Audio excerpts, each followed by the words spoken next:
मी अरुण घोडके. शिवचिंतन.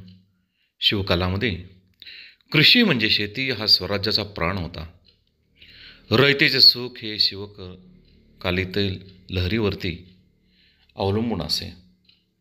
परंतु त्या काळी शेतीचा महाशत्रू म्हणजे अतिवृष्टी होय. अवेळी पाऊस, अवर्षण होता. जेव्हा पर्जन्यदेव रुष्ट होतात तेव्हा ग्रामदेवतांच्या मंदिरामध्ये त्या काळी पर्जन्यकुंड उघडले जात असे. मंत्रोपचाराने होम हवन केले जात असे.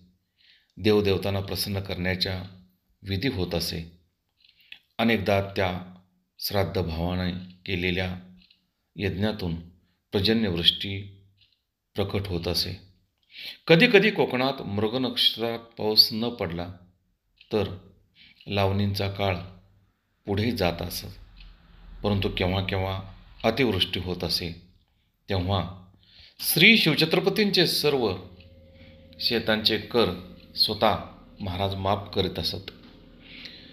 शिवराज्याचा तो सुवर्ण धर्म होता. रयतेचे कल्याण हेच माझा राजधर्म हे स्वराज्याचे खऱ्या अर्थाने ब्रीदवाक्य होते. रयतेचे रक्षण हेच राष्ट्रकार्य, जनकल्याण हाच यज्ञ हे सूत्र होते. शिवराज्य हे केवळ पराक्रमाचे नव्हे तर न्यायनीती प्रशासनाची तेजस्वी अशी परंपरा होती. बहुत काय बोलणे. राम, कृष्ण, हरी.